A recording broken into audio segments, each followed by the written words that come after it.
All right, I'm back for Dust Test's ongoing coverage of IEM Dallas 2024, and I'm here with Snappi, IGL Falcons, coming off of their win against Monte. To start, a pretty easy match. It seemed like overall. What were your thoughts? What are your thoughts on the win over the new Monte squad?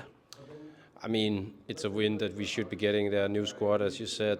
We have played with Dupree now for 2 months, so it's a win that we are expected to get.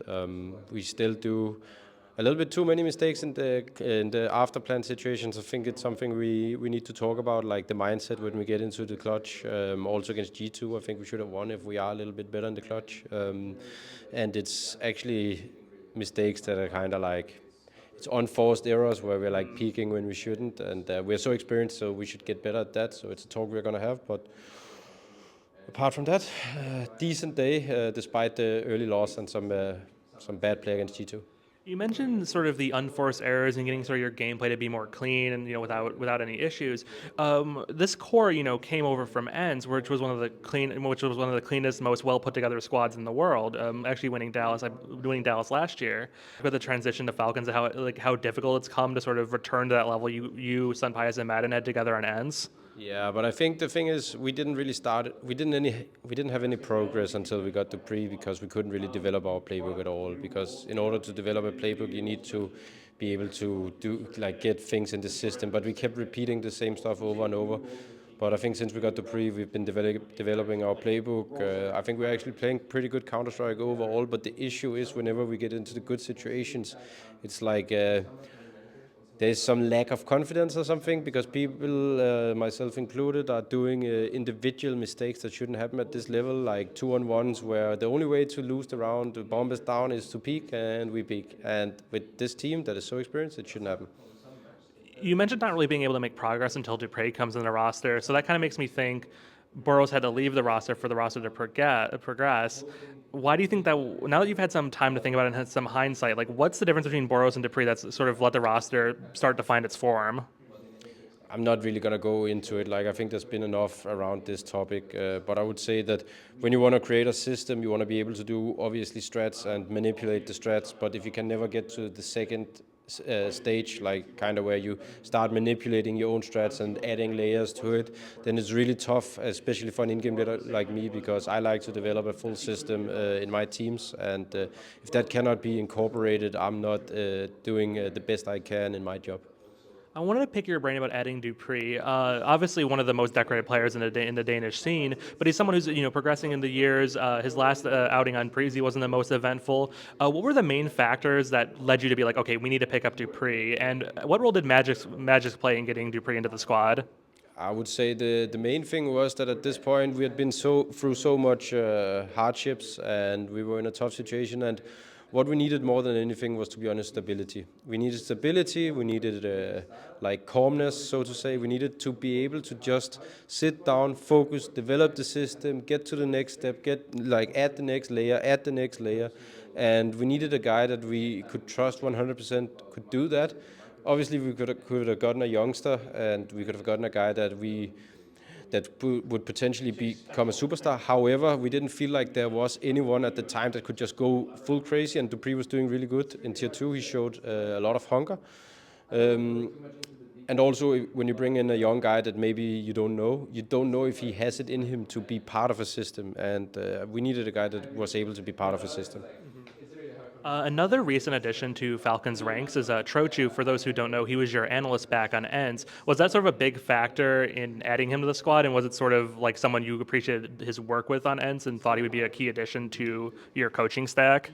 For me, it's really important because I like I trust him a lot. We had him for 2.5 years in ends, and he came in really green. But I would say me and Saw educated him a lot. He was already really smart, but we kind of pushed him into showing us what we wanted from the counter every time. And he has a really good mind for CS. He was like a what they call small semi-pro in the Polish scene, but in his own words, he didn't have the individual level to pursue the dream. So instead, he went into this, and he really liked the tactical part of CS. And for me, it's super good. We got him after the major. He was with ends until then, so we had him. This is the third tournament now. And what he does is super important for both me and for Sonic, especially, I think, because it puts a lot of it takes a lot of stress out of us that we don't need to prep everything. I can focus a lot more on myself. Sonic can focus a lot more on the team overall, and then Trohu can go in with and do a lot of the counter and take a lot of the work off our shoulders. So a huge addition, and I love working with Max. So yeah. With that, we've seen a general like uptick in Falcons' result. It was a very rough going at the beginning of the year. Right when Dupree was added, it was a struggle for a bit. But we recently saw the team get a top 4 finish at Mnmzzz. How do you assess your result in Belgrade? Are you guys proud of what you're able to accomplish there, or did you want to go to or was it sort of an expectation for you to go to the finals? I was happy because I saw a lot of the progress we had done in practice get put into the officials. I was obviously disappointed with the Spirit match because we didn't fight. We played bad, and yeah, I'm not going to get into the details, but we did win 2 matches, and we lost to Bedboom at EPL. We beat them in Belgrade, and then we beat Virtus Pro, which I think is a really solid team. So we are starting to perform a little better, and today we got a win over Monte that I felt was pretty confident also. Fucked up against G2, but I mean we're still in the early process with Dupree, and I'm just happy for all the wins we're getting at the moment. We've seen a change in the Danish scene over the last couple of years of the majority of the Danish IGLs decamping to international teams. Of course, you ended up with Ents and then Falcons. Kerrigan's been with FaZe for many years. We've seen Cadian, now go to Liquid, where he's leading an international squad. As someone who has played in the Danish scene for such a long time, with the likes of North and Optic and all of that, do you think that could potentially be an issue for the Danish scene in the future to have all these sort of veteran IGLs outside of the Danish scene, or do you think the Danish scene is still developing in a good way? I mean, it could be, but at the end of the day, I don't think it's the top IGLs that is going to develop the Danish scene anyway. It's going to be the in-game leaders below, because when you get up as an upcoming player, you're not going to get an in-game leader who has a top 15 team anyway. So I would say it's more about the fact that maybe a lot of the in-game leaders that was there before, like Hester, which is now an analyst, Barry, Cyclone, which is obviously now with Mouse that are number 1 in the world. Some of these in-game leaders, Hunden, some of these in-game leaders are not there, and that might hurt the Danish team, because before they were there kinda below to teach everyone. They obviously all have good CS minds, but they are now in international squads or in projects as coaches. So yeah, could be, but it's probably not because of the top in-game leaders. It's probably because of the ones just below. Definitely.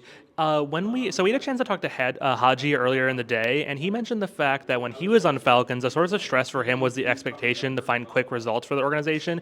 Do you agree with his comment, or do you think that the organization's giving you guys runway to sort of start finding results? Is the pressure there for you to perform immediately with a sort of super team you have assembled?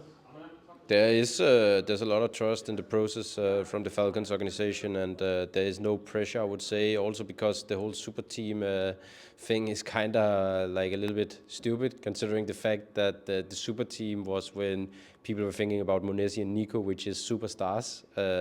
But obviously we ended up with some really good players, and Sampayas was really good in 2023. But I don't think we have a superstar team like other teams. Like, we need to do it by committee. You can see in Spirit they have Dong, Shiro. In FaZe they have like 3 guys or something, and they have Spinks and Saivu in Vitality. They have Nico and Mnmzzz in G2. I would say that we are not a super team. Like, it's more because of the rumors that people said it, but we're not a super team. Looking towards your next match, it's either going to be Mnmzzz or Liquid. Who would you be looking forward more to face as you're trying to make your way out of this lower bracket? To be honest, we don't care. It's not something we can change anyway, and I think that whether we face Mnmzzz or Team Liquid, I think we have what it takes to win. So we'll just see who we face. Looking forward towards the playoffs, Falcon still has a long road to making it to the playoffs, but I feel like in some ways Dallas has some sort of special significance to you, as it would be as far as where your first arena event in front of a crowd, and it's also where you won one of your most significant trophies in your career.